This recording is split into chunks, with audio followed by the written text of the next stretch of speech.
Chapter 22. The Unexpected Task. Dr. Wesley, will you pay attention? Professor McNagall, interrogated voice cracked like a wipe through the Transfiguration class on Thursday. And Harry and Ron both jumped and looked up. It was the end of the lesson. They had finished their work. They Gin Paul, they had been changing into Gin pigs, had been shut away into a large cage of Professor McNagall's desk. Neville still had feathers. They had copied down their homework from the backboard. Describe the example, the way in which transfiguration spells must be adapted when performed cross species switches. The bell was due to ring at the any moment, and Harry and Ron, who had having a sword live fight with a couple of Fred and George fake wands and the back of the class, look up holding the tin parrot and Harry's rubber Murdoch. Now that Potter and Weasley have been kind enough to act their age, said Professor McGonagall with an angry look at the pair of them as the head of Harry Hedgehog drooped and fell slightly to the floor. Ron's parrots blinked and served it moment before. I have something to say to you all. The rule ball is approaching. A traditional part of the Travisardi tournament and an opportunity for us to socialize with our foreign guests. Now, the ball will be open only to fourth year and above, although you may invite a younger student if you wish. Lavender Brown let out a shrill giggle. Parvati Patil nugged her heart in the ribs, her face working furiously as she too fought not to giggle. They both looked around at Harry. Professor McGonagall ignored them, which Harry thought was distinctly unfair, as she had just told of him and Ron. This robe will be worn, Professor McGonagall continued, and the ball will start at 8 o'clock on Christmas Day, finishing at midnight in the Great Hall. Now that Professor McGonagall stared deliberately around the class, the Yule Ball is, of course, a chance for us all to let our hair down, she said in a disapproving voice. Lavender giggled harder than ever, with her hand pressed hard against her mouth to stiff the sound. Harry would see was funny this time. Professor McGonagall, with her hair in the tight bun, looked as though she had never let her hair down in any sense. But that does not mean Professor McGonagall went on. But we will be relaxing the standard of behavior we expect from Hogwarts student. I will be the most serious displaced in the Gryffindor student embarrass the school in any way. The bell rang, and there was a usual scuffle of activities as everyone packed their bags and swung them into their shoulders. Professor McGonagall called above the noise, Potter, a word, if you please, assuming he's had something to do with the Heddle's rebel handoff. Harry proceeded gloomily to their teacher's desk. Professor McGonagall waited until the rest of the class had gone and then said, Potter, the champions and their partners. What partners? Said Harry. Professor McGonagall looked suspiciously at him, as though she thought he was trying to be funny. Your partners for your ball, Potter, said she said coldly. Your dance partner. Harry inside seemed to curl up and shriveled. Dance partners, he felt himself going red. I don't dance, he said quickly. Oh yes, you do, said Professor McGonagall, irritable. That's what I'm telling you. Traditionally, the champions and their partners open the ball. Harry had a sudden mental image of himself in a top hat and tail, accompanied by a girl in the sort of flurry dress Aunt Putania always wore to Uncle Vernon's work practices. I'm not dancing, he said. It is traditional, said Professor McGonagall firmly. You are a Hogwarts champions and you will do what is expected of you as a representative of the school. So make sure you get yourself a partner, Potter. But I don't. You heard me, Potter, said Professor McGonagall in a very final sort of way. A week ago, Harry would have said finding a partner for a dance would be a Jinx prepared to taking to Hungarian holiday. But now that he had done the letter and was facing the prospect of asking a girl to the ball, he thought he had rather have another round with a dragon. Harry had never known so many people to put their names down to say at Hogwarts for Christmas. He always did, of course, because the alternative was usually going back to private drive. But he had always been a very such in a humanity before now. This year, however, everyone is the fourth year and above seem to be staying, and they all seem to Harry to be obsessed with the coming ball, or at last all the girls were, and it was amazing how many girls Hogwarts suddenly seemed to hold. He had never quite noticed that before. Girls giggled and whispered in the corridor. Girls reckoned with laughter as boy passed them, while excitedly comparing notes on what they were going to wear on Christmas night. What do they have to move in packs?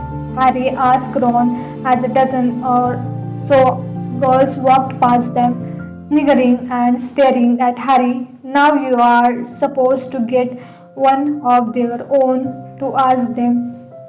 Last one, Ron suggested. Got any idea who you are going to try? Harry didn't answer.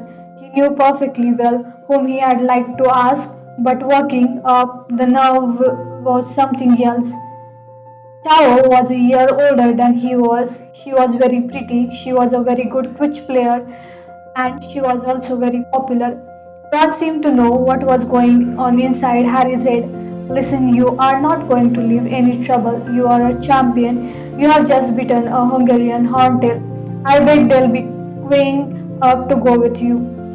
In tribute to their recently repaired friendship, Ron had kept the bitterness in his voice to a bare minimum. Moreover, to Harry's amazement, he turned out to be quite right. A curly haired third year Hufflepuff girl to whom Harry had never spoken in his life asked him to go to the ball with her. The next day, Harry was so taken aback he said no before he had even stopped to consider the matter. Paul walked off looking rather hurt, and Harry had to endure Dean Seamus and Ron's taunt about her all through history of magic. The following day, two more girls asked him a second year and, to his horror, a fifth year, who looked at though she might knock him out if he refused. She was quite good looking, said Ron fiercely, after he had stopped laughing. She was a foot taller than me, said Harry. Still unearthed, imagine what I had looked like trying to dance with her. Having his word about Crumb kept coming back to him. They only like him because he is famous. Harry doubted very much if any of the girls who had asked to be his partner so far would have wanted to go to the ball with him if he hadn't been a school champion.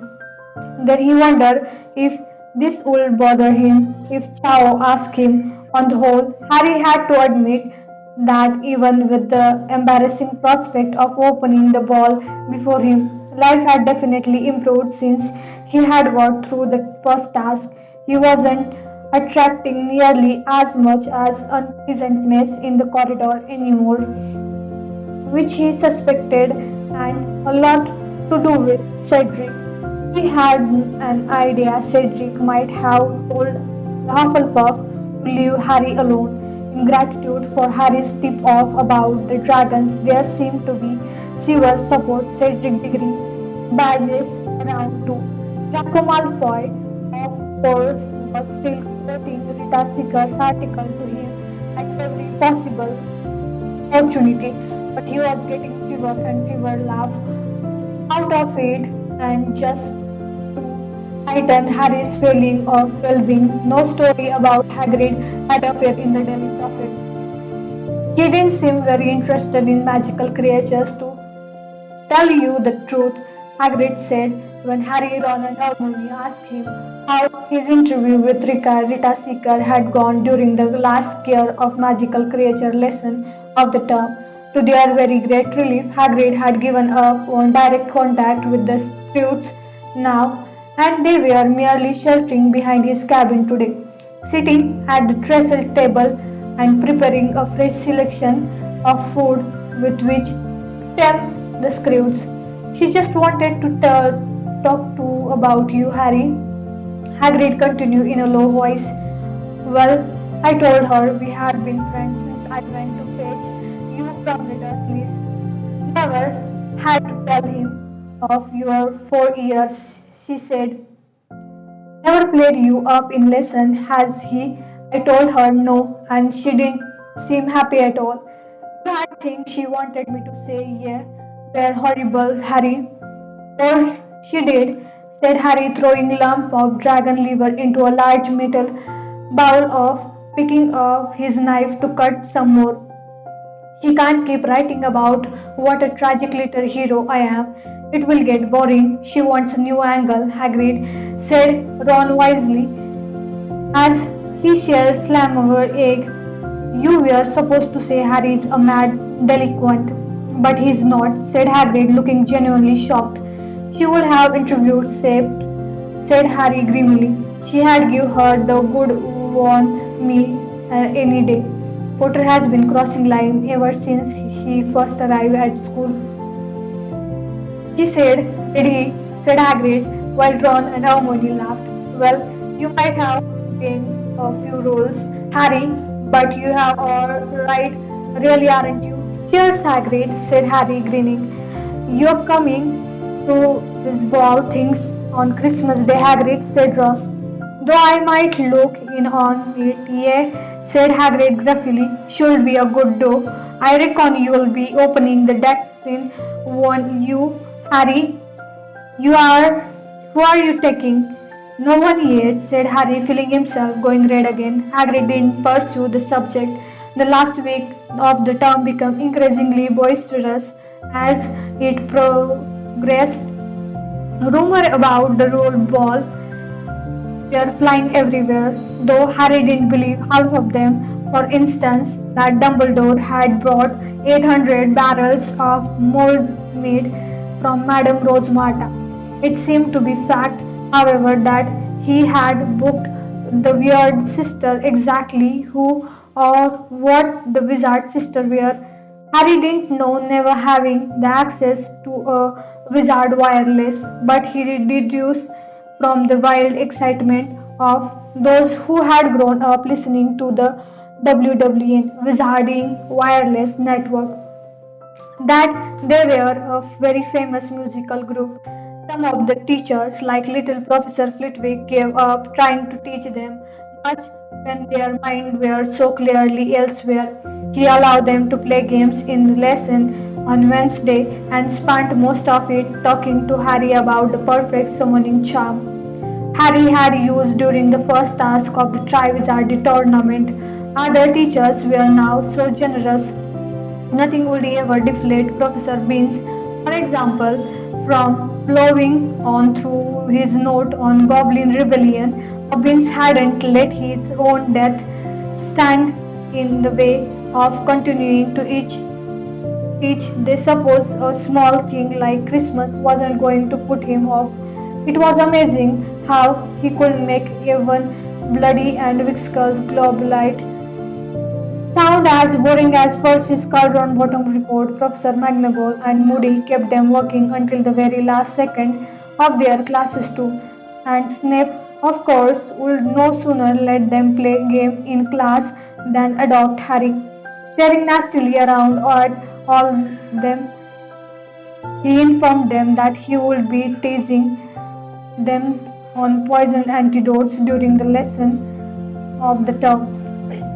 Evil he is, Ron said bitterly that night in the Gryffindor common room, spreading a test on us on the last day, running the last bit of term with a whole loads of studying.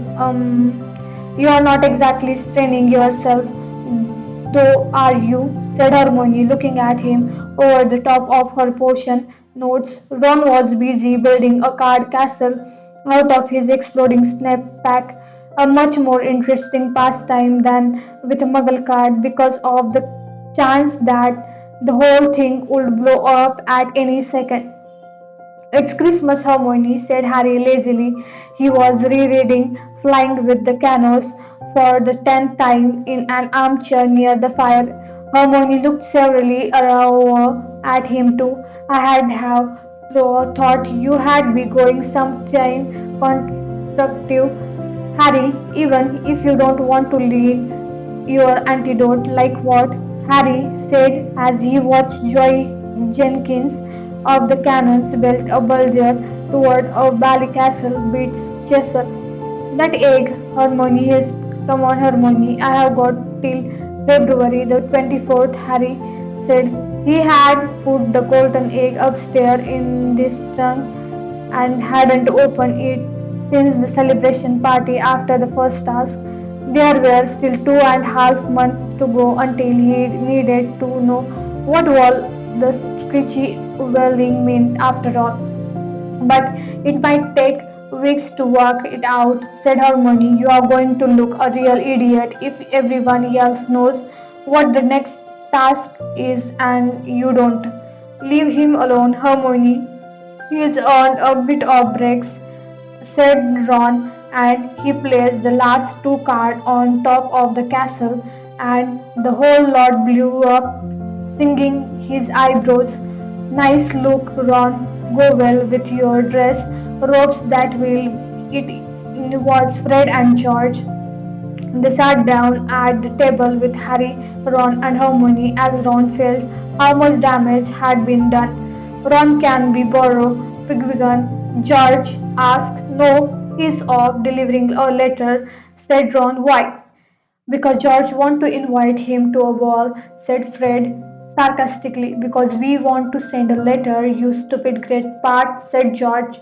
You had you to keep writing to, said Ron. Nose out, Ron, or I'll burn that for you too, said Fred, waving his wand threateningly. So, you Lord Goblet for the balls yet? Nope, said Ron. Well, you had better hurry up, mate, or all the good ones will be gone, said Fred. Who are you going with then? Said Ron. Angelina, said Fred promptly, without a trace of embarrassment. What? Said Ron, taking aback. You have already asked her? Good point, said Fred. He turned his head and called across the common room. Oh, Angelina. Angelina, who had been chatting with Alisa, speeding near fire, looked over at him. What? She called back. Want to come to the ball with me? Angelina gave Fred an appraising sort of look. All right then, said, and she turned back to Alisa and carried on chatting with a bit of grin on her face. There you go, said Fred to Harry and Ron, piece of cake. He got to his feet, yawning, and said, we had better use a school owl than George, come on. They left. Ron stopped feeling his eyebrow and looked across the smoldering branch of his castle at Harry.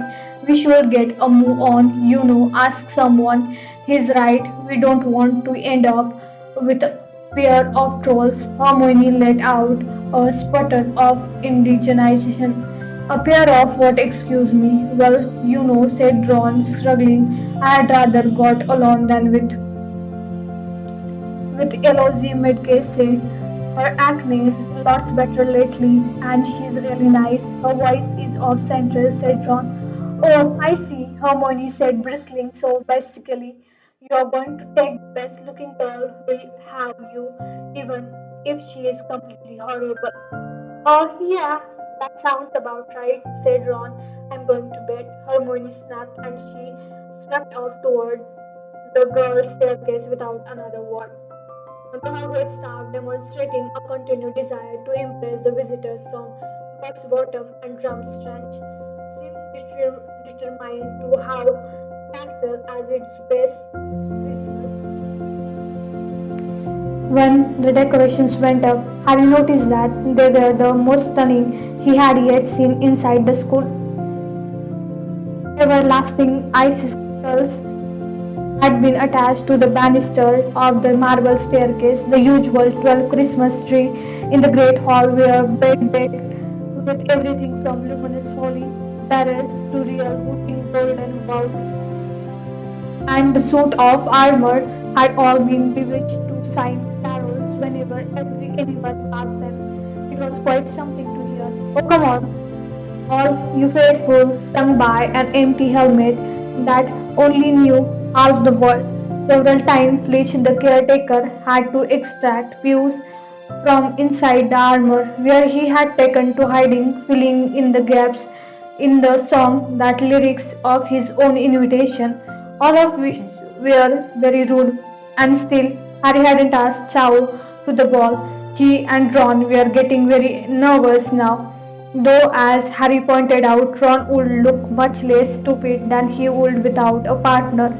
Harry was supposed to be steering the dancing with the other champions. I suppose they're always mourning Myrtle, he said gloomily, referring to the ghost who haunted the girls' toilet on the second floor.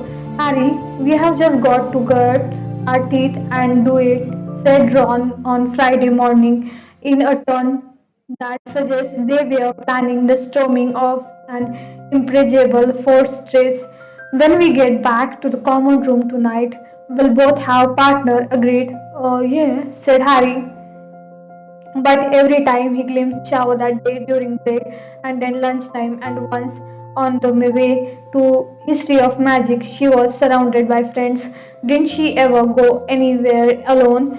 Could he perhaps abuse her as she was going into a bathroom? But no, even seemed to go there with an escort of 4 or 5 girls.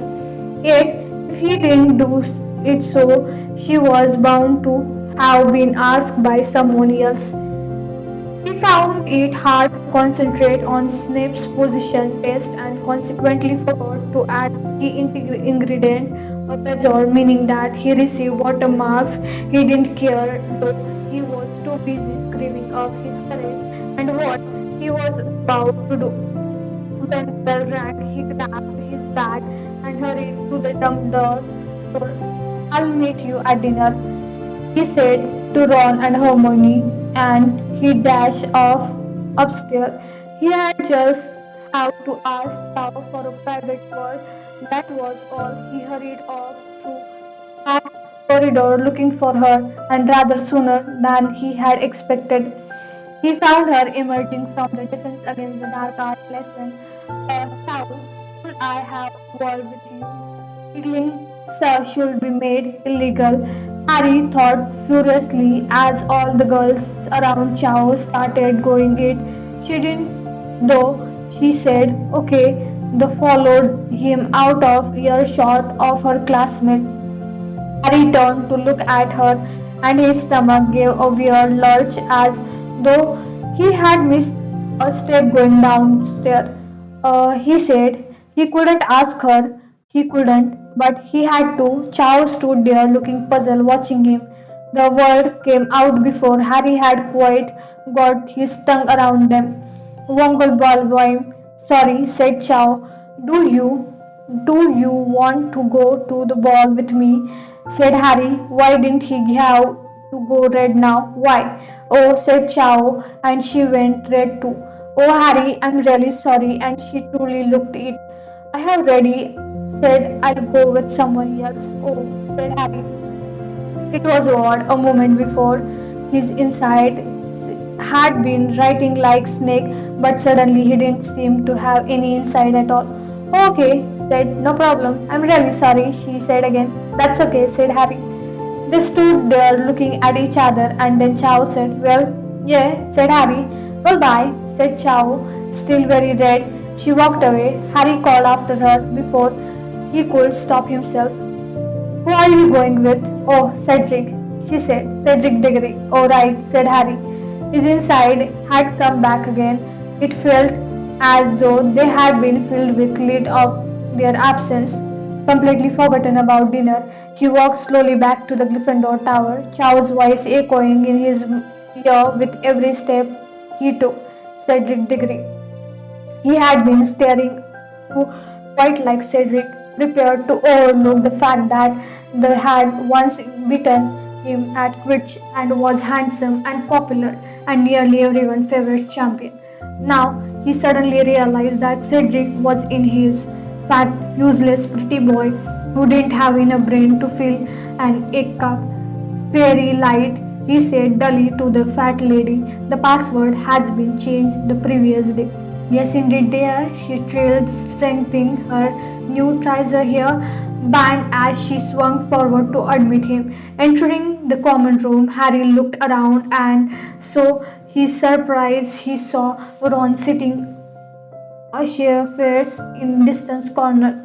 Ginny was sitting with him, talking to him in what seemed to be a low, soothing voice. What's up, Ron? Said Harry, joking them. Ron looked up at Harry, a sort of blind horror in his face. What did I do it? He said widely. I don't know what made me do it. What? Said Harry. He just asked Fleur Delacora to go to the ball with him, said Ginny. She looked as though she was fighting back a smile, but she kept petting Ron's arm sympathetically. You? What? Said Harry. I don't know what made me do it. Ron gasped again. What I was playing at. There was people all around. I have gone mad. Everyone watching. I was just walking past her in the entrance hall. She was standing there talking to Diggory and it sort of come over me and I asked her, Ron more and put his face in his hand. He kept talking, though the words were barely distinguishable. She looked at me like I was sea slug or something, didn't even answer, and then I don't know. I just sought to come to my sense and ran for it. She's a part villa, said Harry. You were right. Chigri's grandmother was one. It wasn't your fault. I bet you just walked past when she was turning on the old charm of degree and got a blast of it. But she was wasting her time. He is going with Chow. Ron looked up. I asked her to go with me now, Harry said dully, and she told me. Ginny had suddenly stopped smiling. This is mad, said Ron. We are the only one left who had got anyone. Well, except Neville. Hey, guess who he asked? Hermione. What? Said Harry, completely distracted by his starting news. Yeah, I know, said Ron, some of the color coming back into his face as he started to laugh. He told me after caution, said she's always been really nice, helping him out with work and stuff. She told him she was already going with someone. Ah, as if she didn't want to go with Naval. I mean, who would? Don't, said Ginny, annoyed. Don't laugh. Just then Hermione climbed in through the portrait hole. Why weren't you two at dinner? She said, coming over to join them. Because, oh, shut up, laughing you two, because they have both just been turned down by girls they asked to the ball, said Ginny. That shut Harry and Ron up. Thanks a bunch, Ginny, said Ron sorely. All the good-looking ones taken, Ron, said Hermione loftily. Lois. Megan starting to look quite pretty. Now she is. Well, I'm sure you'll find someone somewhere who'll have you. But Ron was staring at Hermione as though suddenly seeing her in whole new light. Hermione, Neville's right. You're a girl. Oh, well spotted, she said acidly. Well, you can come with us. No, I can't, snapped Hermione. Oh, come on, he said impatiently. We need partner. We are going to look really stupid if we haven't got any. Everywhere else has. I can't come with you, said Hermione, now blushing, because I'm already going with someone. No, you're not, said Ron. You just said that to get rid of Neville. Oh, did I? Said Hermione, and her eyes flashed dangerously. Just because it's taken you 3 years to notice Ron doesn't mean no one else has spotted I'm a girl. Ron stared at her, then he grinned again. Okay, okay. We know you're a girl, he said. That too. Will you come now? I have already told you, Hermione said very angrily. I'm going with someone else. And she stormed off toward the girls' dormitory again. She's lying, said flatly. Watch her go. She is not, said Ginny quickly. Who is in then? Said Ron sharply. I'm not telling you, it's her business, said Ginny. Right, said Ron, who looked extremely put out. This is getting stupid, Ginny. You can go with Harry and I'll just Can't said Ginny, and she went scarpet too. I'm going with devil. He asked with me. Hermione said no. I thought, well, I'm not going to be able to go otherwise. I'm not in fourth year. She looked extremely miserable. I think I'll go and have dinner, she said, and she got up and walked off to the portrait hole. Her head bowed. Ron Google at Harry. What's going into them? He demanded. But Harry had just seen Parvati and Lavender come in through the portrait hole. The time had come of distraction. Wait here, said Ron, and he stood up, walked straight up to the Parvati and said, Parvati, will you go to the ball with me? Parvati went into a fit of giggles. Harry waited for them to subside, his fingers crossed in the pocket of his robe. Yes, all right then, she said finally, blushing furiously. Thanks, said Harry in relief. Lavender, will you go with Ron? She is going with Seamus, said Parvati, and the pair of them giggled harder than ever. Harry said, can't you think of anyone who is go with Ron? He said, lowering his voice so that Ron wouldn't hear. What about Hermione Granger? Said Parvati. She is going with someone else. Parvati looked astonished. Oh, who? She said keenly. Harry struggled. No idea, he said. So what about Ron? Well, said Parvati slowly, I suppose my sister might Padma. You know, in Ravenclaw's, I'll ask her if you like. Yeah, that would be great, said Harry. Let me know. Will you? And he went back over to Ron, feeling that this ball was a lot more trouble than it was worth and hoping very much that Padma Patil's nose was dead center. That's it for today. Thank you so much. And I wish you a very happy new year. Hope this year bring you lots of happiness, success and prosperity. That's it for today. Thank you so much. Stay tuned for our next chapter. Till then, see ya. Bye bye.